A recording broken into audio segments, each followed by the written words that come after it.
Nós continuamos a acompanhar as investigações sobre a morte do Genivaldo de Jesus.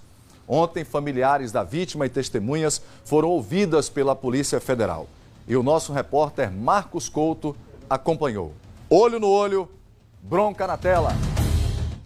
Após 8 dias da morte de Genivaldo de Jesus Santos, de 38 anos, familiares e testemunhas foram ouvidas pela Polícia Federal com a presença do Ministério Público Federal. Das 13 pessoas agendadas, só 7 prestaram depoimentos. Em uma das salas do fórum, desembargador Luiz Magalhães de Iumbaúba. Pela manhã, foram ouvidos pelo delegado federal Fredson Vital os familiares da vítima, o sobrinho, o Alisson de Jesus, a viúva Maria Fabiana dos Santos e a irmã de Genivaldo, a senhora Valdenice de Jesus. Sob a orientação de seus advogados, não quiseram gravar entrevistas. No período da tarde, 4 testemunhas foram ouvidas e somente 2 delas conversaram com a nossa equipe. Só vi na hora que veio a abordagem, mas não vi mais nada não, só que eu me retirei. Como foi a abordagem? Como foi? A abordagem foi o cara lá normal, abordagem normal da polícia mesmo. Sim. Mas não vi mais nada não agressão de nem da polícia, nem do cidadão. Depois eu me retirei do local. Ele não queria ir, foi, se não devia nada e afindou indo. Ele estava agitado? Tava. Por quê? Por quê? Ele queria ir preso. Eu queria ir preso. Mas houve agressão nesse momento? Não. Houve todas, ele sem querer ir, a pessoa insistindo para levar.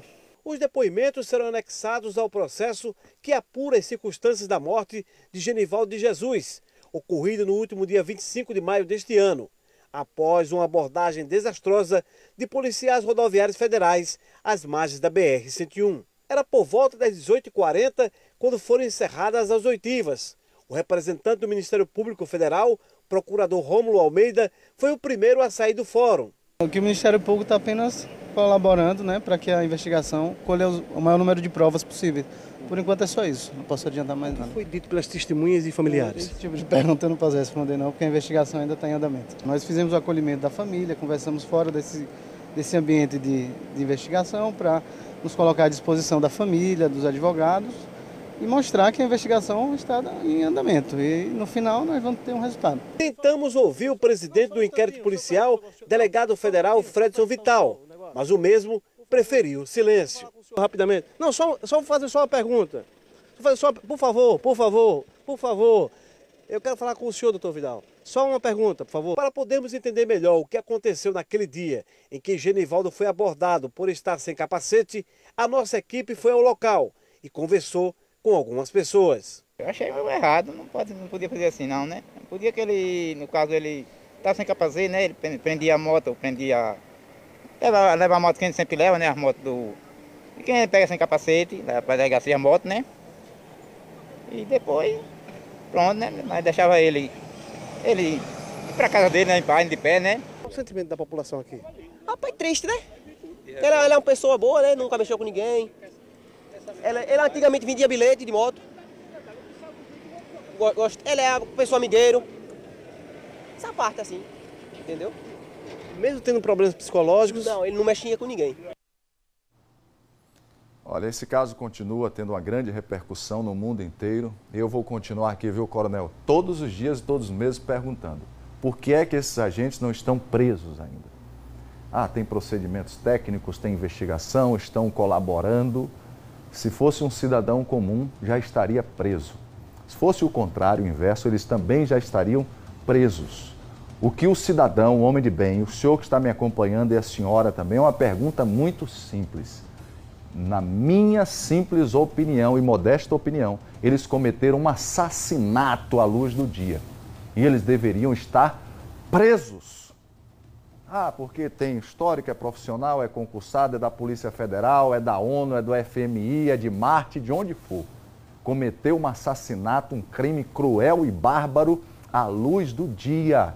Todos nós acompanhamos essas imagens. E eu vou continuar a perguntar às autoridades por que é que eles não estão presos. Por favor, Coronel Maurício Yunes. Cláudio, eu acredito ainda na justiça, acredito nas ações tanto da Polícia Federal quanto da Polícia Rodoviária Federal, acredito na presença do Ministério Público Federal acompanhando. tenha certeza, né, que todas essas respostas serão dadas. A justiça precisa ser realizada, principalmente num crime desta natureza, que deixou todos chocados, toda a sociedade, não só a sergipana, no mundo inteiro, todos ficaram chocados com essas imagens.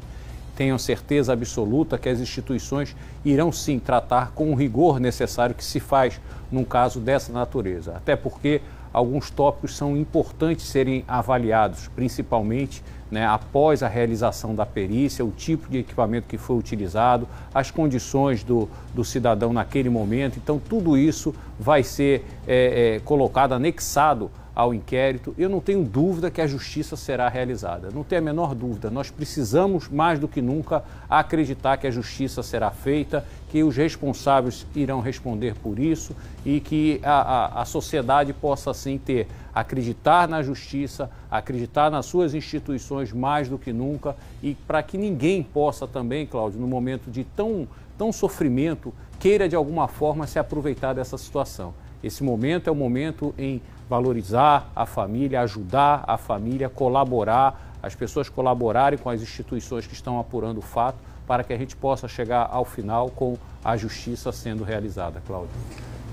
Muito bem, Coronel Maurício Yunes. Aqui, olha, a Polícia Civil informou que após a ocorrência em que morreu o senhor Genivaldo, 2 jovens procuraram a delegacia de Umbaúba na sexta-feira para prestar um boletim de ocorrência, comunicando que teriam sido agredidos por agentes da Polícia Rodoviária Federal. O boletim de ocorrência foi registrado no dia 27, na sexta, de acordo com estas informações. Um homem e um adolescente noticiaram que foram vítimas de agressões na segunda, dia 23. Este boletim de ocorrência foi formalizado e foram expedidas guias para a realização de exames periciais no Instituto Médico Legal, tá?